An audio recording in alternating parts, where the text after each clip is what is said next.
games. Like, I ain't gonna lie, like, I'm a big organic flow of things kind of person. And I've been doing content for so long that I've always wanted to arrive at a place where you just get on and just do and be and speak freely, like, yeah, within reason, of course, because nobody likes that guy. Like, nobody likes intentional douchebag guy that just says the thing to get the response. right. I can't, yo, them kind of niggas, yo, those dudes are the bane of my existence. Like, the sky is blue. Nah, brother, what you've been told is a lie, as you can see from the esoteric beginnings of the, bro. That's kind of part of my little issue. Oh, today. I'm gonna let you get your That's bars kind off. of part of it too. I'm gonna let you get your bars off. Trust and believe. But I was thinking about the conversation. I was thinking about the conversation you and I were. I said you and I. Look at me. Anyway, you can tell I supervise people because me and you should have been the first natural thing I said naturally. I've become such a Republican. Anyway, say something. No, no. Nah, you good, bro. You good. No. All right. First of all, start over. What you said you was playing GTA? Yeah. On what? P4. Like, I feel like PlayStation gamers talk to Xbox gamers how console gamers talk to all of us. Think about what I said. It's You really mean like just, the PC? Do you mean like the PC gamers or like? yeah. I feel like PC gamers talk down to all of us, but Yeah. PS players talk to Xbox players like that's what you're doing.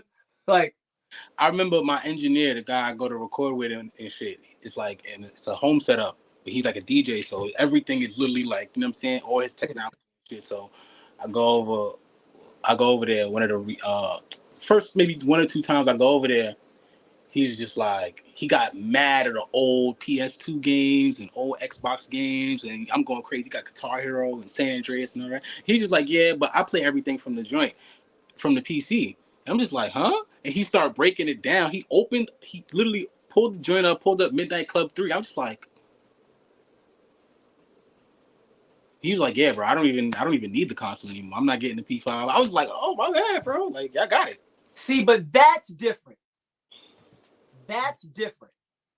Because I can see what he did and I can see the value in that. Because it's like all of us taking our old music and putting it on a hard drive. Yeah.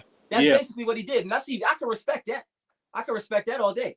But I had to chuckle to harken back to our conversation from earlier, how we was like, weed heads is honest about it versus like people who do other drugs, they got to make up nifty little sayings just to get by. Whereas like, if you see a smoker and he about to dip, hey, what you about to do? I'm going to go smoke.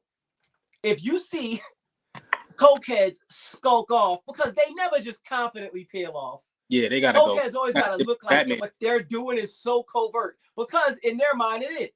Yeah. Like, first of all, I've known you for 4 years. I know you do coke. First of all, why you gotta sneak away? Right. There's no way. You gotta be Batman with it. Right. And say, hey man, I'm gonna go do coke. Don't be like, hey, I'm gonna go ride on that train, if you know what I mean. Ha ha. Wow. Like, what? Nah, facts.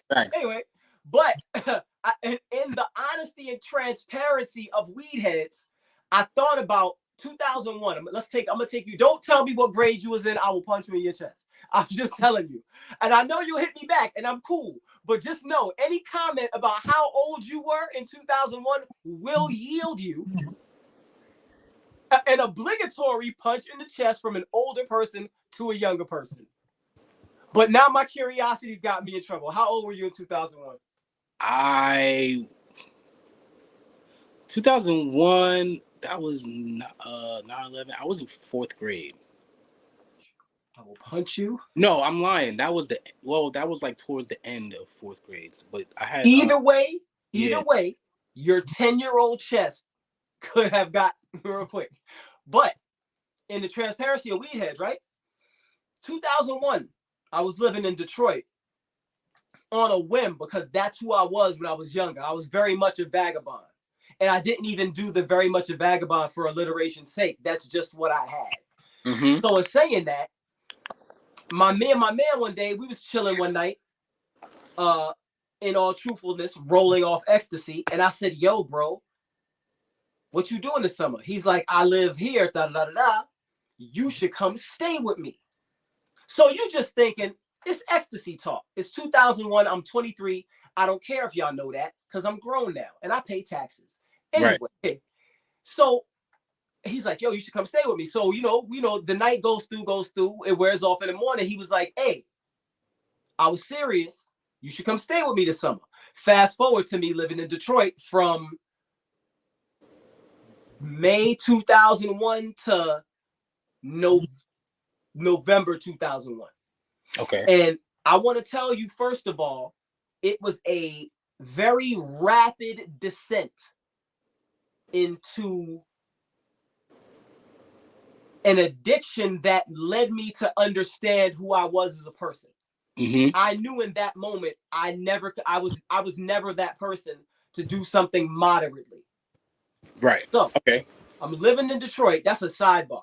So I'm living in Detroit. Me and my man Scott, we go to the club one night. We chilling. You know, we see these two Cambodian chicks. We link. They come back. We don't beat. That's a whole nother story. But they came through. They're like, yo, we're driving down from Lansing to Detroit. And that's a decent hike. Like, that's not a light trip. Mm-hmm. So they come down, right? We kicking it mid-story. Not today. Mid-story, I'm babysitting my man's kids because he said he'd be right back. I fell for the okie doke. I was hot because he knew my plan, which means he intentionally hated.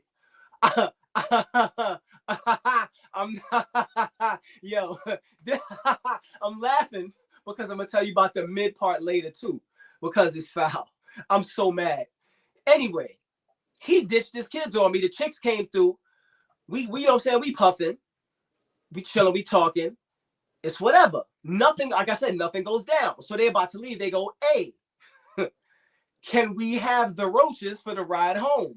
In my mind, I said to myself, I'm never gonna call these girls ever again. Right. What? You want, and I'm not even the roaches we smoked, but the others too. Oh, nah, that's out of pocket. Like, hey, for our troubles, seeing as how we didn't come here for this, can we take these at least?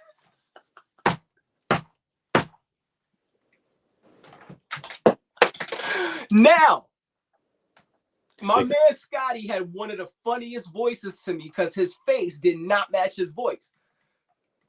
He looked like, and this is no disrespect, because my man had squabbles. He was always down to knuckle. That's what I loved about my white boys from Detroit. They was always down to knuckle, which is going to lead us into our first topic. I swear I'm going to let you talk. I just wanted to point this in direction. Do you think? So, Scotty looked like a young Joey McIntyre from New Kids on the Block. You might not know who that is. I know you're young, vaguely. But just know that reference. Just understand that reference. Now, after they leave, he looks at me, looks at the kids, looks at the ashtray, looks at me, and goes, yo, what just happened?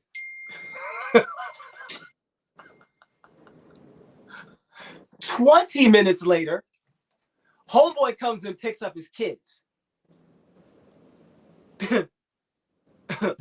Scotty goes, what's the Detroit term for it? Because I want to be historically and regionally accurate. I think he might have said something like, yo, we should probably mop him out though, right? He wanted us to beat him up. And that's how I expressed it. He's like, no, not in front of the kids. And still, though, he was so tight at the whole, because the way that it was set up, though, it could not have been set up any better. Mm-hmm. The dude I lived with intentionally left because I described the situation to him because he was there when we first got to the situation and it all unfolded. He's like, oh, he was like the chicks from the Asian. He's like, I'm out. He's like, you and Scott, that's gonna be ill. He was with it, so he emptied it out. But the thing I didn't take into account at the time is the guy who had me borrow his kids was there when we were talking about it. So he was big hating.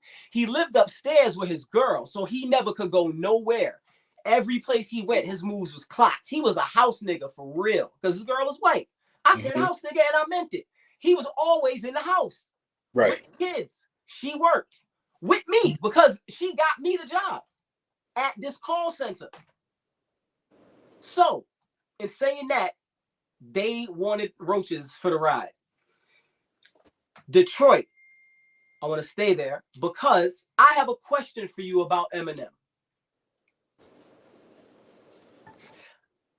People would think I don't like Eminem, right? But I do. I respect him for the fact that he's the greatest rhymer of words ever. Nobody rhymes words better than him. People will argue MF Doom. People will argue Pharoah Monch. They'll argue all these people. That's fine. This man rhymes words, syllables, sounds, noises, onomatopoeia. Yeah, like, he goes crazy. What do you mean? He's the greatest at that. His relatability is where I struggle to see why we place him where we place him, knowing, in all fairness, Joe Budden had his story before him. You know, strife within the family, drug addiction, baby mom issues. That's Joe Budden's story. And I knew that before Joe Budden wrote Slaughtermouse. I was saying that when I first heard Joe Budden, I was like, yo, I feel him. Like you, what do you say? Young G's who had to see their moms on crack. That's us. That's our story. But we didn't accept it from him. Not we globally didn't accept it from him. But we was like, yo, the white boy got a story. What do you got to say? He's beefing with his moms. He want to kill his baby moms. Oh, man, yo, I can relate to you. Are you kidding? Right. No, I know exactly what you mean. So, in saying that, I watched Eminem beef Tony Stark eye roll. I'm probably going to put it right there. Pause. Triple entendre. Don't even ask me how. Right. But I watched Eminem beef with niggas who don't beef back for real. He throws jabs. We watched him punch on pop stars, applauded him, watched him go at Benzino, who can't rap, that in a way that gives us the idea that this is really a fair match in fisticuffs. Yeah, it's kind of like a worthy opponent. We watched him do that, let him get away with it. Even when Joe Budden called that man to the carpet, he didn't say nothing. Joe Budden was like, I want beef. For real. Like, Joe Budden went at Sci-Hi. Like, Joe Budden went at Drake, who Drake took his time, but you know what I'm saying? And this isn't a pro Joe Budden thing. This is me asking you, what's your Eminem take given the I can't ask you how to play it. I'm just saying, what's your take on that? Because with all that I've given you, like, how do you just go, Flo? I know what I'm trying to ask you, but at this moment, I'm at a loss for words with how I want to present the question to you. I feel like I have like a complicated perspective on Eminem, because like when he was putting out the Slim Shady and Guess Who's Back and what's the other joint? It's a couple joints from back then. I'm Sorry Mama, you know what I'm saying? Stan, right. All of the joints, like all of those joints came out, I was just like, all right, this guy's kind of cool. I wasn't like I still wasn't really into it fully yet. Right. But I was like, all right, this is cool. But when 8 Mile came out, I didn't see it in theaters. I didn't see it maybe for like maybe a year or two after it came out. somebody I knew either had the DVD. No, every time I went to my grandmother's house, this is so weird. The first time I saw 8 Mile was at my grandmother's house. No funny shit. I remember, yeah, I was at my grandmother's house, and I think she might have been sleeping or something, and I was like, all right, 8 Mile's on TV, we just gonna watch it. And I think I might have watched that movie like 10 or 15 times. You know what I'm saying? I too was captivated. So I was just like, yo, this is just amazing. And I still wasn't really fully in rap yet. You know what I'm saying? I was still kind of just like, all right, might write a little poem here, might watch a little Def Poetry Jam here, but I wasn't really like in it. You know what I'm saying? So I was like, all right, cool, this guy's dope. Watching the battle at the end, oh, he's ill. You listen to his music, he's ill, but I'm not analyzing lyrics around that time. I was like, oh, this just sounds cool. Once I get to the point where I'm literally writing and rapping and conversing, engaging with other rappers and stuff like that, and I'm hearing the people's perspective, I'm just like, people really put this guy pretty high up. Like, one of my homies, he's like an Eminem fan. Like, I put Jay-Z number one, he puts Eminem number one. You know what I'm saying? So, but okay, I'm sorry, go ahead. We often go back and forth about that, right? So I'm like, all right, let me go listen. I went and listened to I listened to a project he put out before his first album, like his first mixtape or something. Infinite. Yep. Infinite. That's how I listened to that. I was introduced to Eminem in high school through Infinite and Lyricist Lounge. So when people hear me say that, this is where I'm gonna pass it right back to you. But this is what gets me upset with other hip hop fans who don't listen to what I say, bro. I go back to the beginning of a lot of the people you're arguing with me about, in the sense that hip hop Olympics and all that, like, what you mean? Like, I come from that. Right. You got on when you heard freaking Stan or maybe My Name Is. You see what I'm saying? Mm-hmm. So go ahead. I'm sorry. Go ahead. Nah, you're good, bro. So I went and listened to Infinite, the Marshall Mathers LP, Slim Shady, Encore. Everything maybe up. I forget what happens after Encore. But I listened to those. Eminem Show. I think I heard that one too. So okay. I think I listened to that one too. I listened to all of the really, really popular ones before he started like doing his collabs with like Rihanna and like the pop stars and shit like that. So I have a respect, like how you said, I have a respect for his lyricism, for his skill and all of that. I can't relate to, like how you said, I can't necessarily relate to all of the stuff that he talks about. I can listen to it and understand. It's just like, oh, damn, that sounds crazy. Like the way you describe it, the way you articulate it and wordplay it, that's amazing. It's just not something I gravitate towards. You know what I'm saying? I've never been mad enough with my mom to write a rap,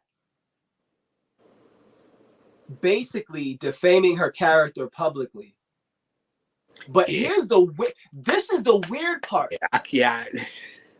That's the part that, listen, art and reality, blah, blah, blah, right? Because I know some hardcore Eminem fans who are literally probably going to unfollow or block me because I'm about to say what I'm about to say. What you accept from this man's mouth are the same things that some people demonize in rap culture. Oh, so absolutely. You're like, I've never heard a black art. We come from the I'll Always Love My Mama, Dear Mama. There's mad mama songs, right? Y'all. He literally does the opposite of that. And we're like, nah, go ahead, express yourself. What?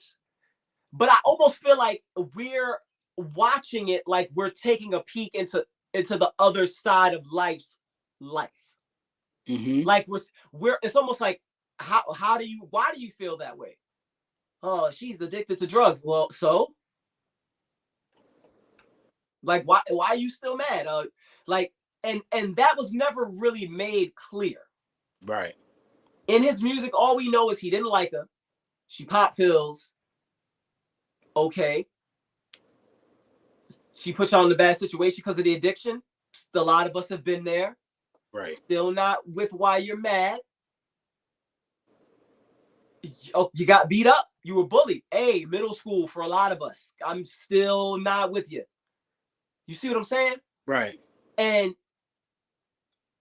I think where it ends for me is when people draw such an emotional attachment to why they're mad that I don't get it. I just explained to you why. Succinctly at that. None of what I say is ever emotionally driven. And I think that's what throws people about my hip hop opinions. I don't have an emotional attachment to these things. I'm just trying to understand why you do and how you can make it make sense to me outside of the emotion.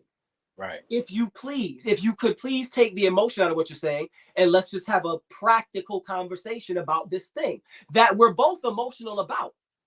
Right. Bro, I love hip hop music. I love hip hop culture. There's not many artists I can do that for. When you said that just now, I was thinking like about, because I don't like necessarily getting into rap debates because a lot of times people don't debate in good faith. So it's like, like they don't debate in good faith. Like we're not gonna be honest. There's that slick punchline. You know what I'm saying? That's my boy. Like, go ahead. I'm hearing you. So I get annoyed with rap debates sometimes. That's why sometimes you'll see some of my posts. I'm just like, like, you know what I'm saying? Because I'll hear something or watch somebody say something. I'm just like, there's absolutely no way you just said that. You know what I'm saying? Like, there's a post. I think I decided not to post it, but it was literally me stitching someone else saying like, oh, look, we finally know what this is saying, what Kanye is saying at the end of Runaway. Bro, I didn't even let him finish the video. Bro, I stitched it and I said, yo, dog, I don't mean to burst your bubble. I don't mean to kill your engagement or anything, but I 1000% have known what Kanye West has been saying at the end of Runaway since at least 2013. You know what I'm saying? And I was just like, I had to stop myself after I posted it. I was just like, damn, did I just get rage baited? I don't know what he's talking about.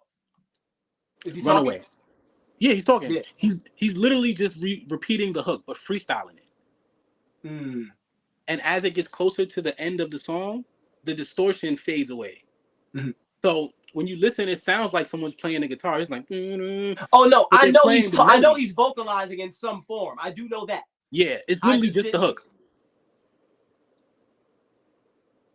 What was his conspiracy theory? It wasn't a conspiracy. He was saying it as if like it's finally been debunked. Like, so guys, we finally know what Kanye West is saying at the end of the song. And I got so annoyed because I'm just like, fam, you don't realize most to people are late to the party? Like, no, that's the thought I had afterward. I was just like, I think I fake crashed out a little bit. I might have to roll that back. People are late to the party about mad things. Nah, facts. So like, I forgot why I even started mentioning that. That was in response to something you said. But see, that's the problem. Hold on. We're not doing this is live. We're not doing this. I'm gonna go ahead. We're gonna go ahead. I'm fried right now. My fault, bro. Yo, but, we was like load screen. Come on, man. You had said something, guys. Hold on. Nah, because now I'm too curious to let it go. No, I think you had said something about people's emotional attachment to certain things. People's emotional attachment. You said there's not an artist you can do that for. There's not a lot. Not a lot of them. Okay, I can have that type of debate and like I can have that type of debate with somebody about Jay-Z, Kanye, Tyler the Creator,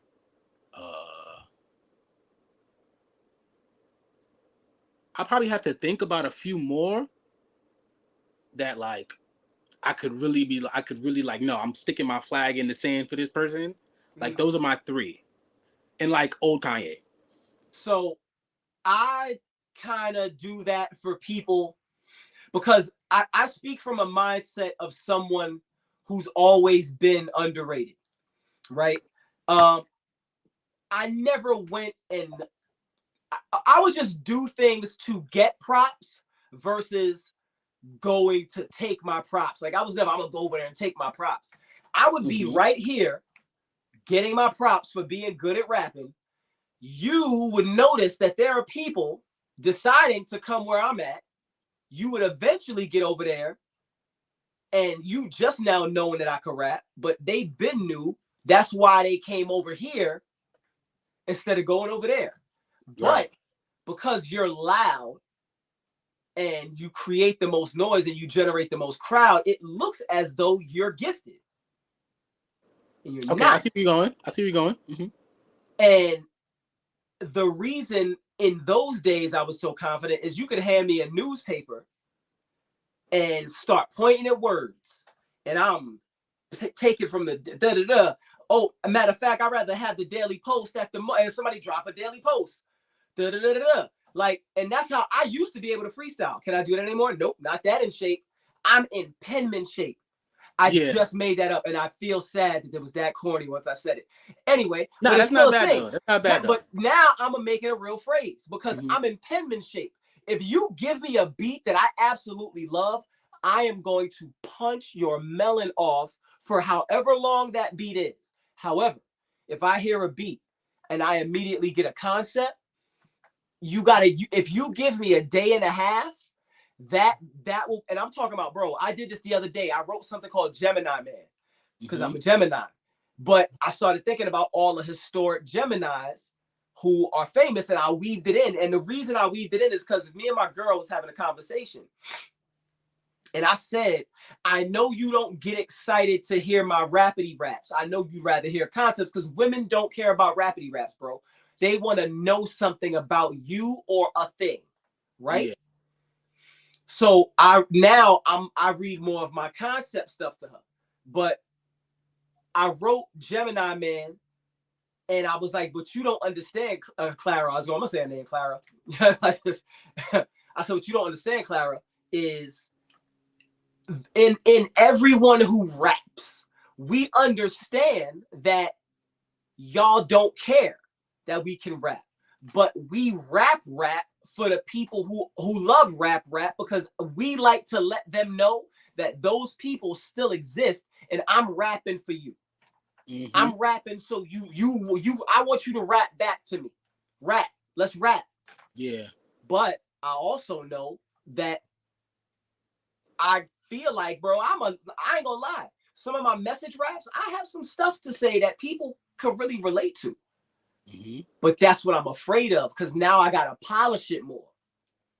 You see what I'm saying? I've been sitting on this song. It's done. I gotta go back over to emote better, I gotta relearn it to emote better so it hits harder. Yeah. Yes. That don't is worry, like, we gonna have a if we can have like just 2 later. seconds on that part, right? Go ahead. 2 seconds, bro. That right there, bro, is something that, and this is why I say, like, I like chronically study rap music and hip hop like a scientist, bro, to the point where sometimes I can't listen to enjoy it. I have to dissect it, bro.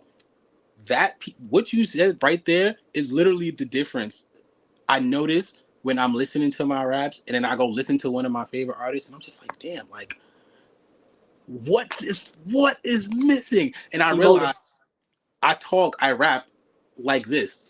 I know. I rap like this instead of how I am when I'm passionate. Like, when I get like that, I need to do that more. Yes, you do. You know what I'm saying? So, yeah. But here's the thing. You know what I enjoy? And this is why I'm thankful that I met you. Because whereas you kind of got me to get off the bench a little bit, I feel like I just taught you something. And it's and in this moment, I came up with a concept for a song that nobody else can do. It's going to be called Phantom Menace. You are Red and Black Man. I am the guy with the hood actually, I don't even have the hood yet. I'm still the senator. I'm still Senator Palpatine in the suit. You right. Yes, you're Darth Maul. No, everybody thinks you came from somewhere else, but it was me. Not that I created you, but generationally. Nah, facts. Phantom Menace. That makes sense. Now, but I'm thinking to myself, because I listen to your beats, And I'm like, he likes drums, but not like that. Not that much. I have a thing like where, and I think about this all the time when I'm making beats, bro. It's to the point where sometimes I won't even open the laptop until I know specifically what I'm about to do, because 9 times out of 10, I'm listening to something, and let's say it's a Benny the Butcher beat, right? I'll listen to it, and it'll be probably just not the basic, but your standard boom bap. You know what I'm saying? Your kick, your snare, your hi-hats in the middle, maybe a nice bass under it. Me, while I'm making the beat, before I put the snares in, I'm listening to it. I'm just like, oh, but this right here, though. Like this little, like just this pocket right here of no snare or no bass drum or no hi-hat, I love that. Like, I feel like that's kind of where my flow like lives the best. Because yeah, like even if you listen to Green Ranger, a lot of those songs, the drums don't really start hitting hard until like the middle of the song. Like Green Ranger, you'll hear the bass don't kick in until like 45 seconds in. You know what I'm saying? Morphin' Time, Yes, most you're of that right. song You're right. is me rapping It's like you with walking us just to the it.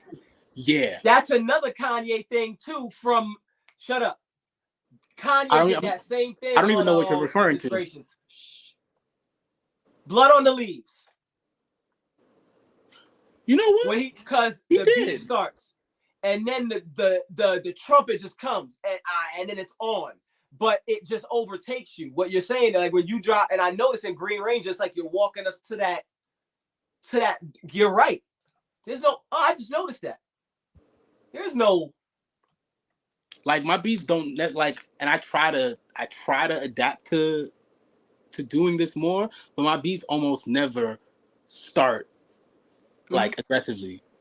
You know what I'm saying? Even before, like if you would have heard the music I was making before, I used to have like full 30, 45 second just you know what I'm saying? Why though?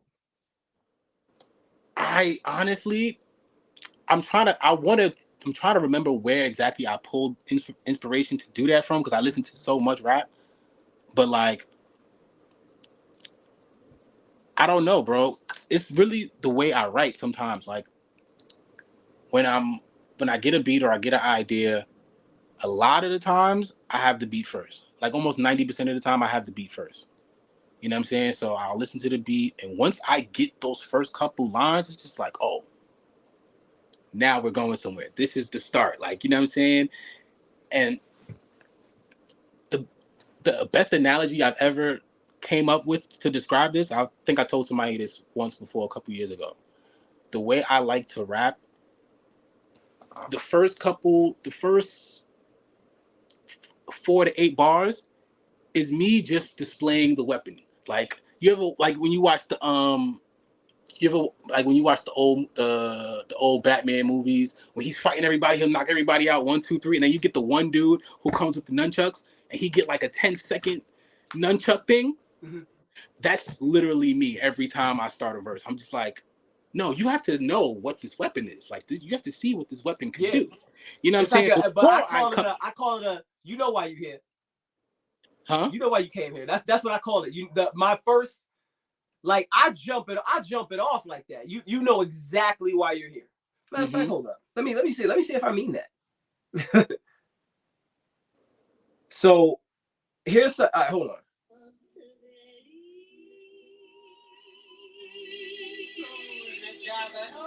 The way that this beat comes on, I was like, I gotta attack this, and I couldn't even write anything to it. It does this for a little bit.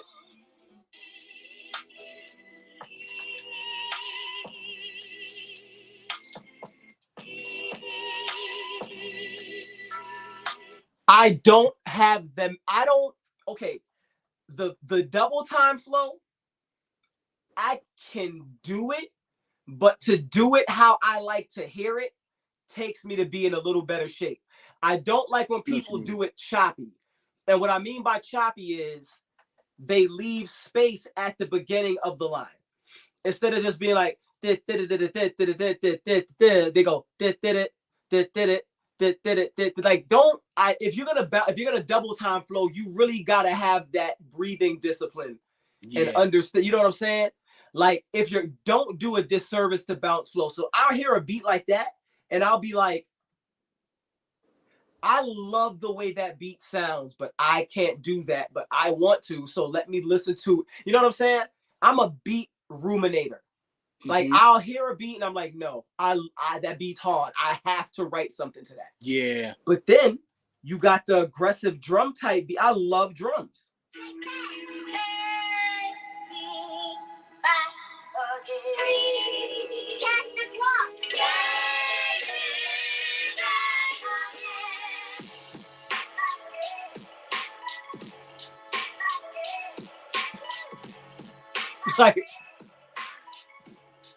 Like that's where I like to live. But you know why I like to live in that space?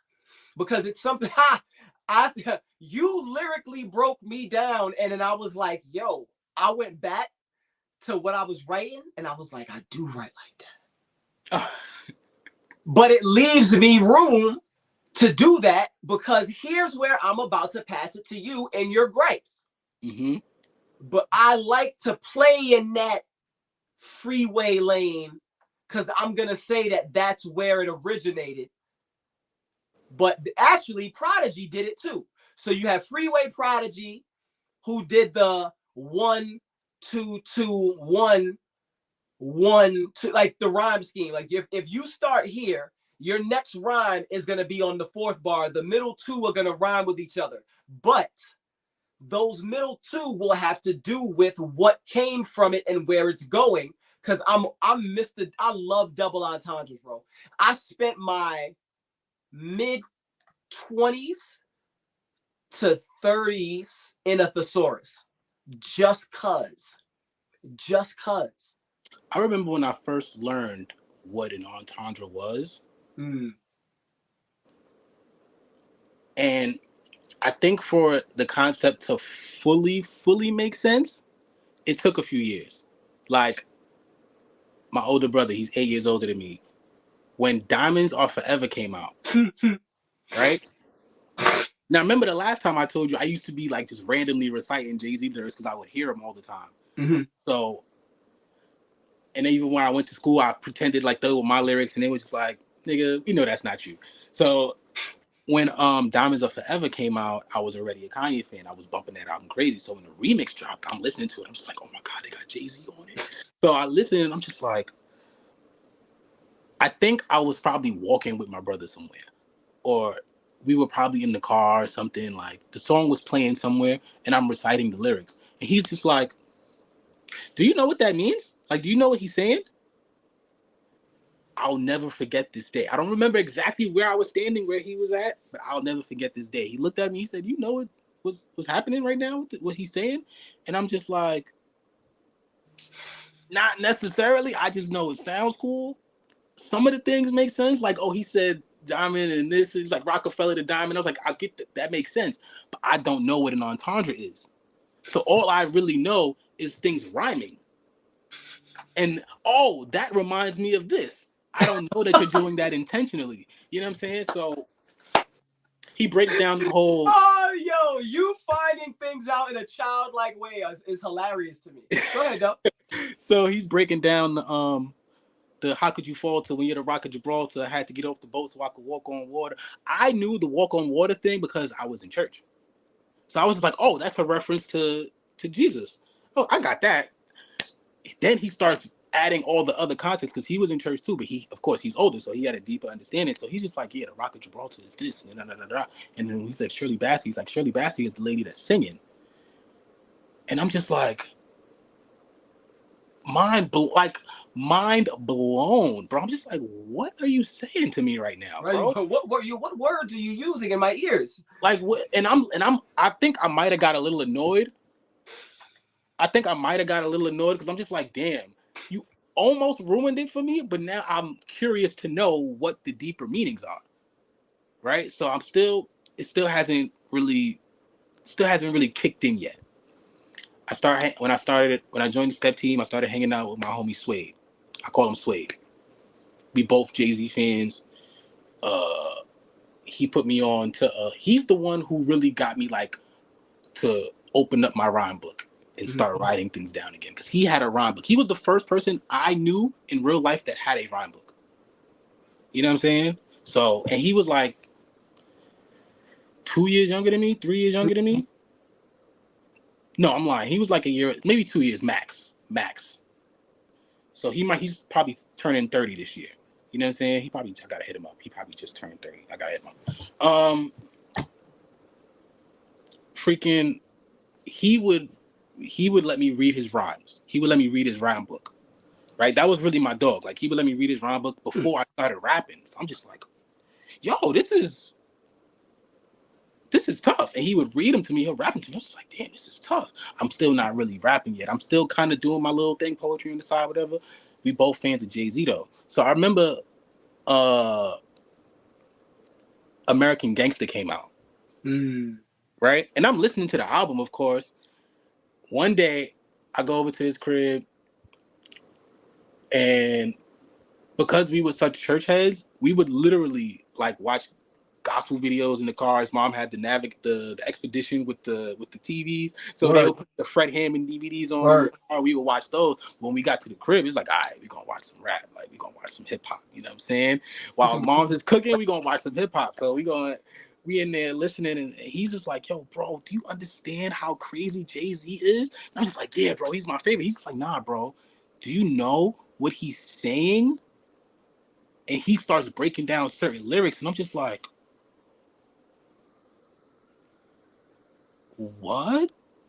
This is amazing. Because now, in my mind, I'm just now catching on to the wittiness of Kanye West. Right? Kanye West is in that moment, Kanye West was like the most witty person. Kanye, Talib, Mos Def. Because I had listened to them too, but I didn't know what necessarily they were talking about. Well, no, I knew what they were talking about. I just didn't understand the webs being weaved. So I remember one day years later in our friendship, he broke down Prelude. I don't know, is it Prelude? It might be. No, he broke down Prelude for me, but he also broke down another song where he said, I'm the monster, the double entendre, Coke is still my sponsor. And then he said something else in between there, and he's like, Young Ho still making money off soda or something like that. You know what I'm talking about. I haven't heard that song in so long, I can't get the words right. But he broke that down to me, and I was just like, oh, this is what wordplay is. This is what an entendre is. Now I have to go back and listen to everything again. You know what I'm saying? I hope you can find that song for me. Right now. Hold on. You know what song it is? Mm-hmm.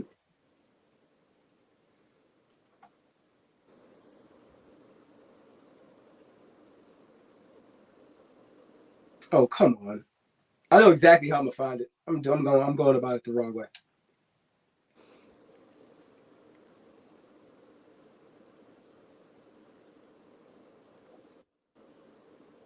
Come on. I know the name of the song too. Like, that's what's killing me. I don't. I hear it in my head. I know the beat and everything.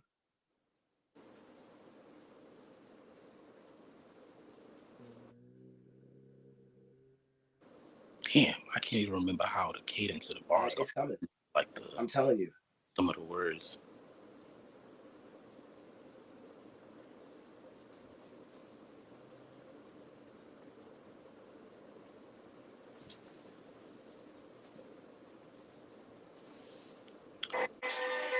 That's not it.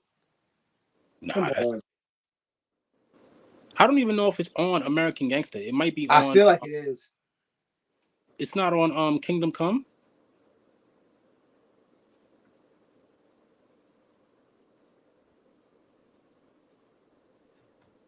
Because Kingdom Come had Prelude, right? No, Prelude was on. Yeah, Prelude was on Kingdom Come. You know, you got this. Yeah, that's Prelude. On the internet, they like, you should spin it. I'm like, yeah, that's Prelude. Is it? That's not the song though. That's not the song I'm talking about though. I know the song you're talking about, and I'm really trying to find it because it's. I think it's on that album. I know the name. I know the name of the song. I'm upset. That's ridiculous.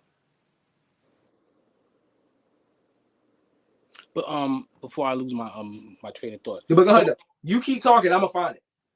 So pretty much that's when I started like learning really what entendres was, and it's like, all right, I gotta go back and listen now. Now I'm understanding wordplay and word flips, and I'm just like, oh, this is what they do in poetry. Like this is what they do here. That's what that is. I thought they were just like, I thought it was like a thing where people were really good with tying coincidences together. Like the way my mind rationalized it, it was so crazy because now the way I understand it, it's just like, oh, it's just this it's like it's like 1 + 2. You know what I'm saying? But who else was it? What make that even crazier? I one of the first verses I memorized was what's this? Still comes back hard, so easily do a WHIP. My repetition with riches to bring the kilo bitches. I got CO bitches for my niggas who slipped became prisoners. Streets take to the visitors. You already know what the business is. I don't think it's this song either. I don't think so. Oh, I thought it was that. Nah, I'm gonna find it. It's crazy because I sat here like I said I'm looking at the album and I'm like, I know the name of this song, and it wasn't even there. It was not there. Like that's the funny part. But anyways, hold on. But hold on. I need to put you in a space. What happened, bro? What happened? Who made you mad? I need to know what old rap dude made you mad. What happened? Oh, bro. So, all right, let me paint the picture for you, bro. I'm scrolling on TikTok, right? And I think I had just finished editing a video. I like to edit them and just like leave them for a little bit. And I just finished editing a video. I'm like, all right, let me keep scrolling and see what's going on. I'm scrolling and I see this video. It's a dude. It's an older dude. And he's replying to someone's comment. The comment is at the top of the screen. You know how that go, whatever. He's replying to the comment with a video. And the comment, and I can tell just by the words that the person is using, this is a troll. I can just tell, like, this is a troll. Just based off of the information that's being played in the video and what the comment says, I'm like, oh yeah, this is a troll. The comment said, what hip hop songs existed before 1973? Before then, it was just music. From that comment alone, I knew what the conversation was about. Right? Or at least I thought I did. Right? These guys are talking about the origins of hip hop. And this guy, the video, who's posting the video, he's on the side of, man, they was doing hip hop before the Cool Herc Party. I can't stand those people, bro. I can't stand that, bro. But I'll get into it. So I'm like, all right, I'm gonna watch the video. I watched the whole video. It's not even bad information. He's giving good information. He's basically in the video, he's saying there's no reason why I don't. He's really condescending in the way he's correcting people about the origins of hip hop and why he's basically, it almost sounds like he's discounting hip hop. Like that shit ain't nothing. Hip hop was hip hop before it was hip hop. Right? Like all of the blues and jazz and James Brown and folk music and the people who were scatting and rapping and all of that stuff back in the 40s and 30s and 50s, that was hip hop. And in my mind, I got so triggered, bro. And I was just like, nah. But let me find like the most respectful way to engage in this. So I was like, yo, bro, I think the confusion comes in where like you refer to the things that came before hip hop as hip hop. I think that's gonna further the confusion to the whoever it is you're trying to refer to. Because also the person you're talking to, they're a troll. So they're already looking for you to miss out on one piece of information. And if you don't give them the information, they are going to run with whatever narrative they can pull from what you're saying to discredit you. Right? And that's just what I've learned from just interacting with trolls and shit. So I'm just like, all right. I'm trying to be like, not a contrarian, but let me offer some perspective. He's just like, nah, man, hip hop ain't start nothing. That shit was around before. It was this person and that person. And I'm just like, no, I hear you, but. And I had the perfect analogy for this in my head because I just made a video about it 2 days ago, but I told myself I'm not gonna post it because the old head's not gonna like it and they not gonna be willing to put their pride aside to listen to some young nigga. So I was like, you know what? Fuck it, I ain't gonna post it. But now the interaction is happening right now. So I'm just like, I try again. I say, well, you know what I'm saying, because he's just like, I don't see where the confusion is. I'm just like, it's confusing because you say that these are the precursors to hip hop, but you're also referring to them as hip hop. That can be confusing to someone who's trying to learn about hip hop, and you're saying, nah, hip hop ain't start nothing. Hip hop was this and that and that and that and that. Now it's just like, well, where does it start? Are we like, you know what I'm saying? So he says something again, and he's just like, I forgot exactly what he said, but I responded saying, I was like, nah, bro, I'm not trying to argue with you. I'm just trying to offer some like perspective or whatever. And he's just like, no, I'm not trying to argue with you either. I'm just saying, like, we the ones who started this.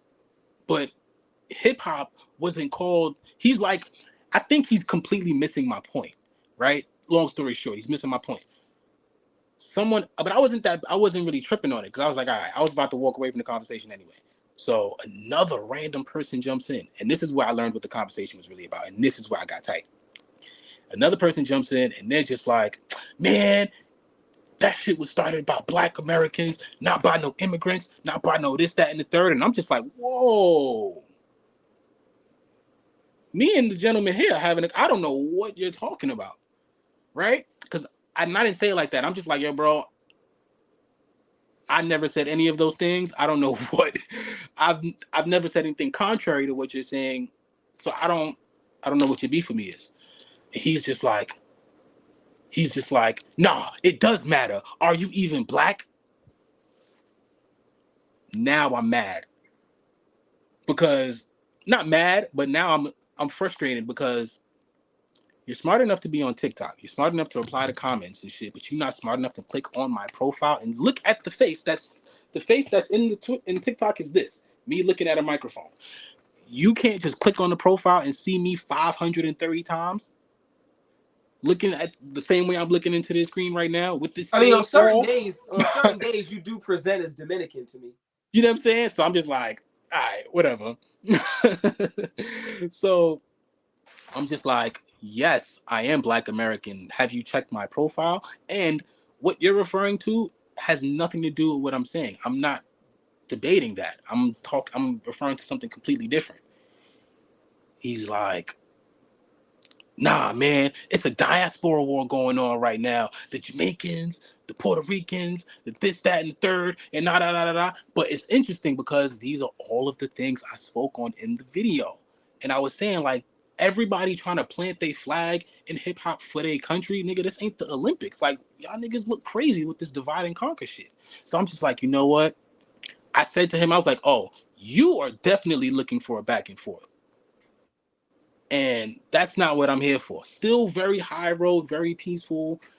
Because I'm like 2 seconds away from responding to him as if he's a troll. You know what I'm saying? And I'm just like, nah, man. You automatically, one, assumed I wasn't Black.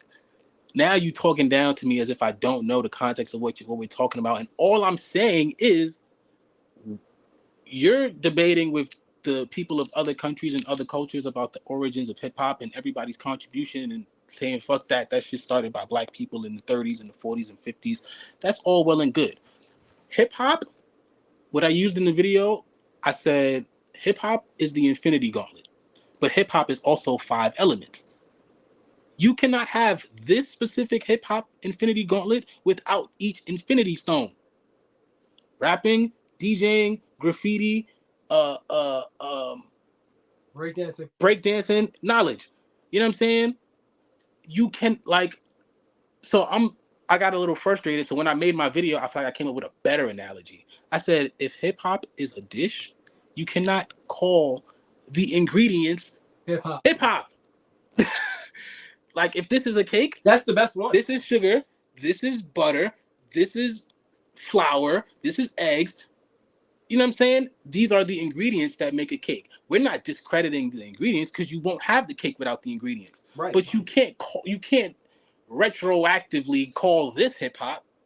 Right. And that's the point I was trying to make, and they just weren't getting it. And I was just like, you know what? Even when I make this video, I'm not even gonna tag what I've learned? When you supervise adults, you have to end arguments mad quick. So one of the things I've learned to do, what I would have said to end this whole argument, I'd have been like, do you know what year they started calling it hip hop? And they'd have said whatever year. And I'm gonna be like, how come they wasn't calling it that before that? Because it wasn't. I wish I would have thought of that. Because it wasn't. Can we move on to it? But you know what I'm saying? Like, what are we talking about, guy? Like that's but that and being somebody who I like to, I'm ending it quick because that's the combativeness. Like that's I want to end you so fast before you even get started. I lost, and let me tell you something, because I wanted to tell you a story last time.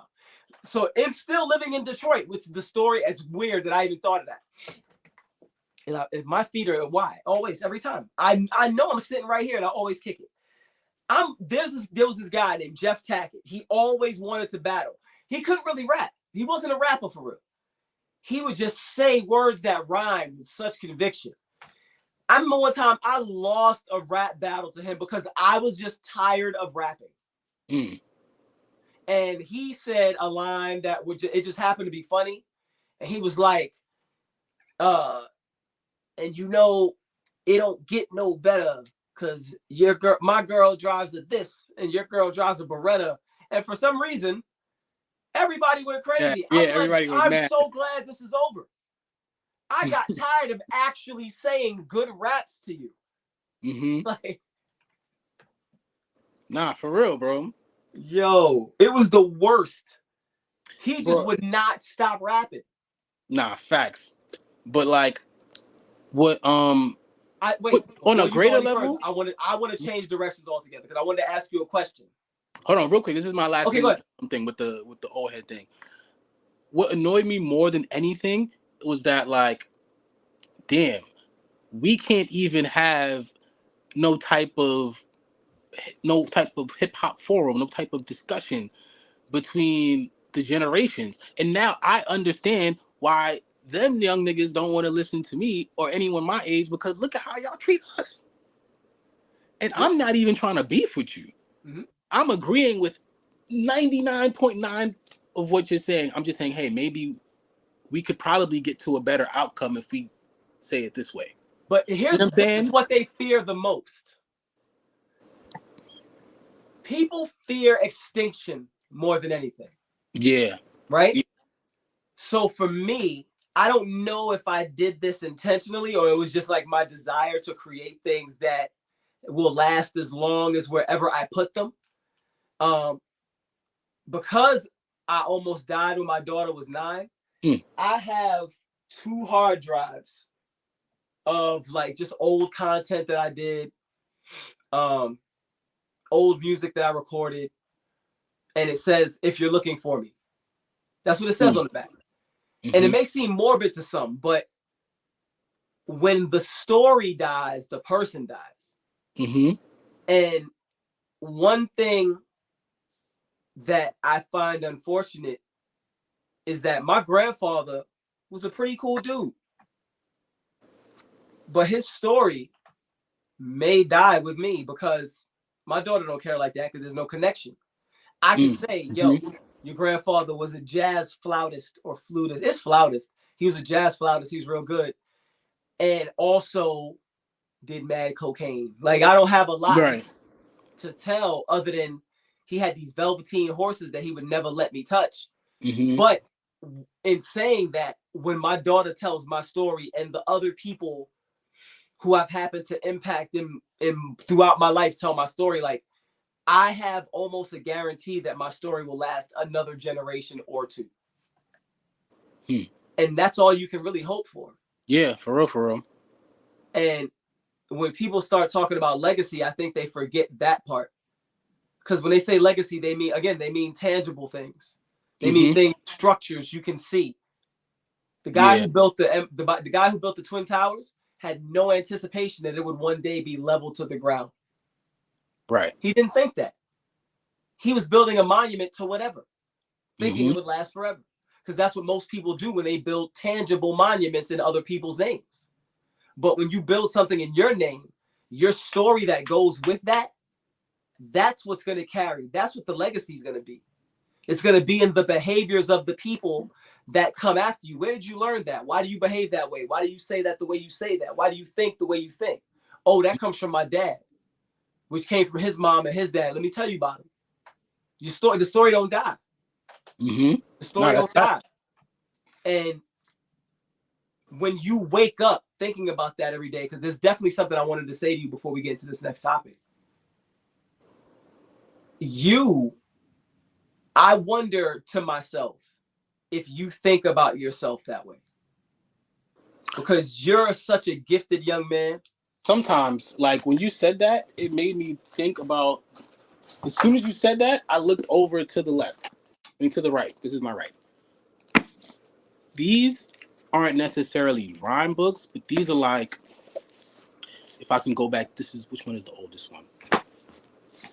If I go back to this one, I see words and concepts and things that I still say in my raps to this day. It's like a bunch of pictures and stuff when I used to draw and sketch and shit like that. Concepts for my first album. Who am I as a rapper when I was Jedi Carter? Rap assassin, poet, teacher, professor. This is spiritual, intelligence, funny. Like, this is literally me trying to map out myself as a rapper. Like, breaking down all of these different things, all these different concepts. This book I never really filled up. My son used it as a sketchbook, but from then on, the book started getting filled. Like, concept, songs and ideas. Like the idea. Where's this hat? The idea for this hat and the pins and all of this stuff in all of these books. Like, you know what I'm saying? Song ideas, project ideas, the first Green Ranger ideas somewhere in one of these books.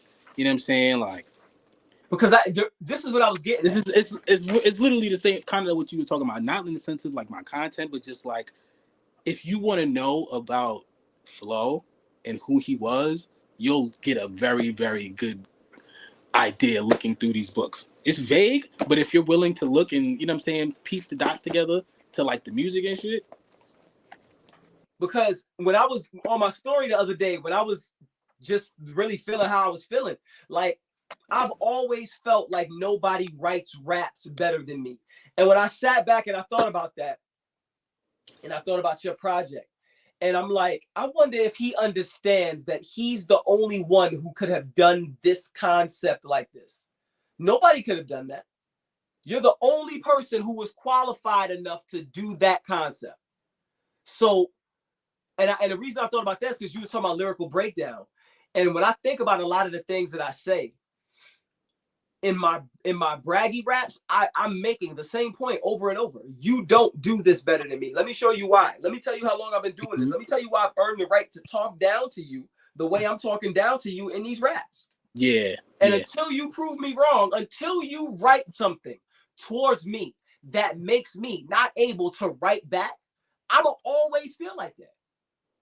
Always. And it's not a slight to people. I think people, when you say you think you're the best at, I've never seen anybody intentionally push their pen like me. I've never seen anybody rewrite stuff that other people would have kept. I listen to other people rap and I'm like, I would have never kept that. I would have came up with a better rhyme for that word, and also been able to, the way you switched the topic is sloppy. Where's the connectivity? You want to know You're something just so writing funny, bars. bro? You want to know something so funny? My first, I guess, you know how when you watch, I guess in like the superhero movies, before the superhero gets their powers, you'll see like little glimpses into their future, like into their destiny and shit. When we used to be on, I remember this very specifically where we were at. We were on the Jackie Robinson Parkway in Brooklyn and shit. We was driving somewhere. Jay-Z song is on the radio. And it had been maybe a month or two since I heard the song last.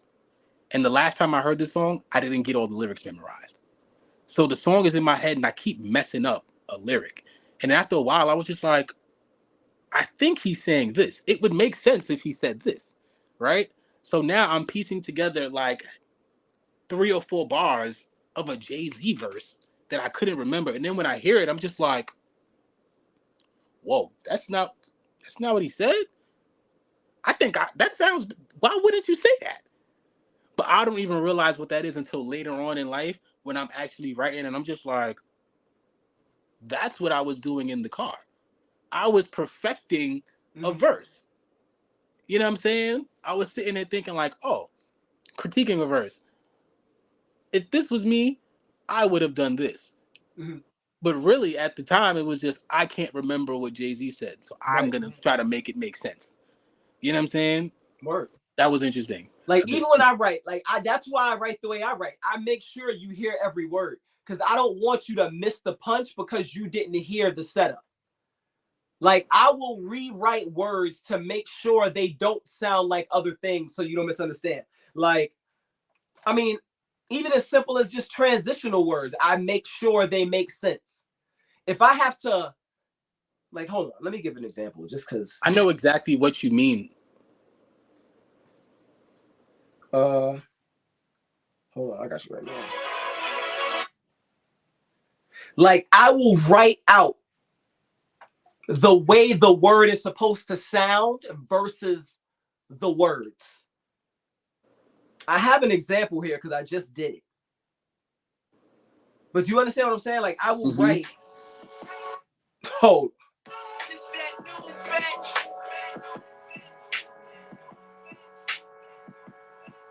I wish I could be minimalist enough to make like this slaps so hard. I feel like I add too much sauce into the pot when it's time to make beats like this. I keep adding more sounds. And it's just like, why are you trying to make an orchestra? You need 2 or 3 sounds and some drums and just get it. Like,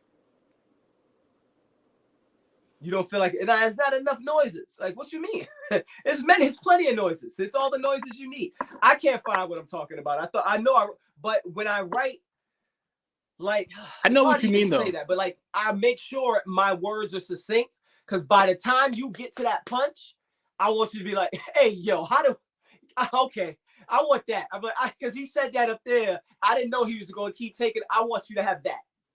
I feel like for me, it's not so. I need to focus more so on, because I enunciate when I rap, but I need to do it more on certain times because I notice I'll do something and I think it sounds good, but then I'll go listen to it and I'm just like, damn, I didn't realize I stumbled on that word. It sounds okay, but I should have fixed that, right?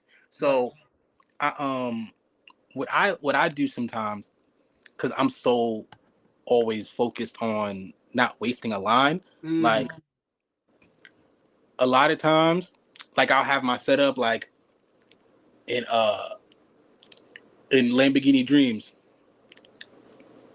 This is me. This is the flexing the weaponry part. Riding through Shibuya in my Countach, Lamborghini dreaming. Then I'm steady scheming on some better ways to stack all of my funds. It's like a complex rhyme pattern. It's just like, it's not saying nothing too crazy, but I'm just showing you how crazy it can get. Like the flow can get, right? So when I get to the part where it's a Ninja Turtle bar, but it's like a very layered Ninja Turtle bar. I said,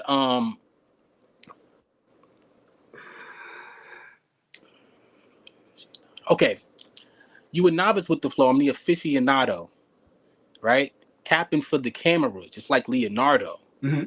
Leonardo DiCaprio. You know what I'm saying? Like, so, but also aficionado, in my mind, I'm thinking this is an Italian phrase, right? So, aficionado, DiCaprio, compare me to Da Vinci, because I said Leonardo. Compare me to Da Vinci, because I came with the squad. A couple ninjas from New York in Italian cars, right?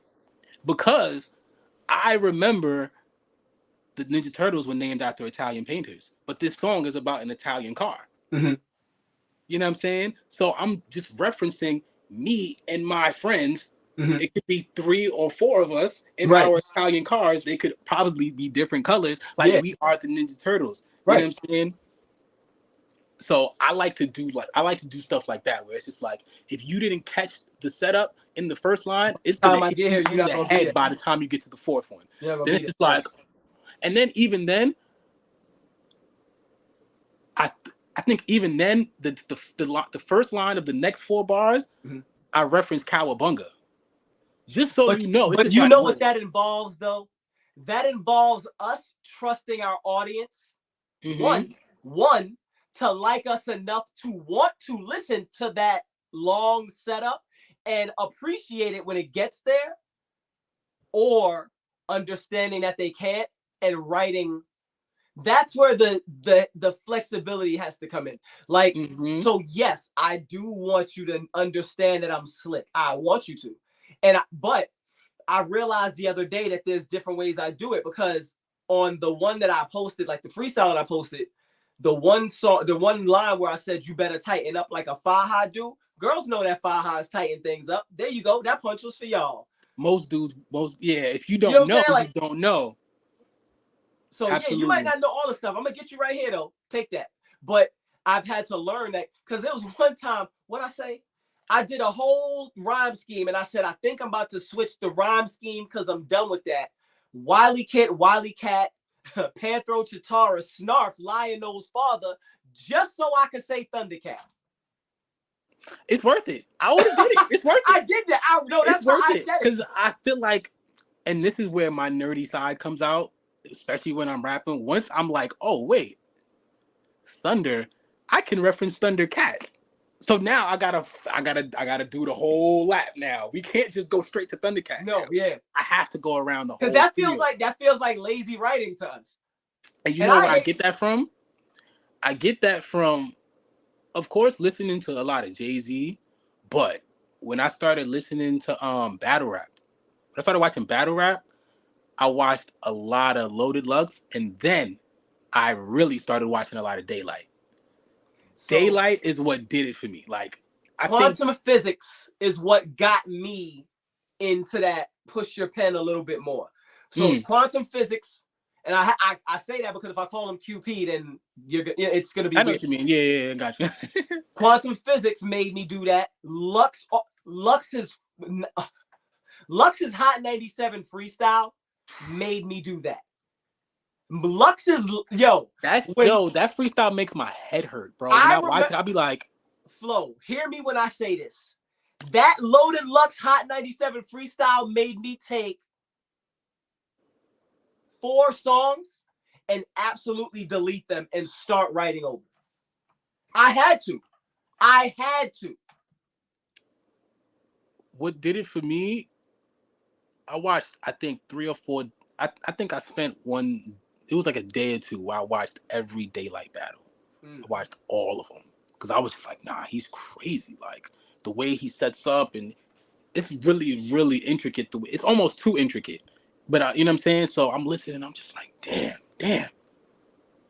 He did a Street Fighter setup, and then I saw another one. He did a Dragon Ball Z setup, and then he did another one where he did like a crazy like Marvel setup, and I was just like, who knew rapping about these things, huh? The Marvel setup was against Mike P. I think. Mike P. Yep, Mike P. Yeah. But we listen. That's why I be telling people, like, where you draw inspiration from is where you draw inspiration from. Just the idea of switching my flow patterns up, that came from me listening to For All the Dogs. Drake and I listen to me. I'm way too hip hop to even care about that. No, if you can say it better than Drake, you would be selling as many records as Drake, whatever secret society ideologies you might have. But if you could say it better than him, you'd be selling better than him. Yeah. Nobody says it better than him. To say it better than him? Come on, man. His delivery's fire. Think about it. No, he gets away with doing a whole lot of nothing.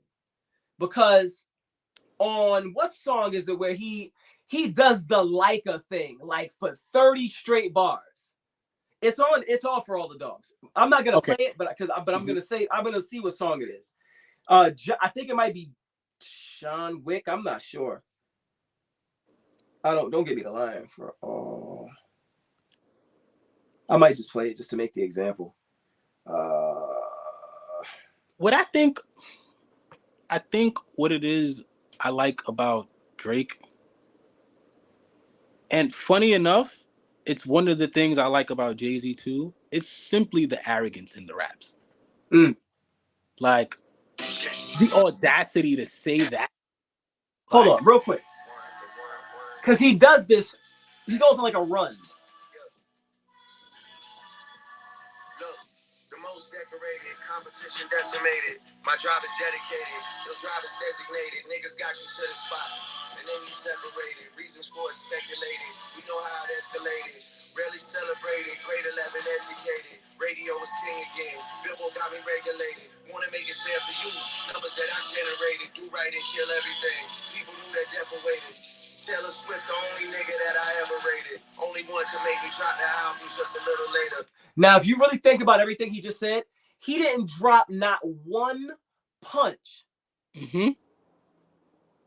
Just mastering the art of conversationally rapping your points.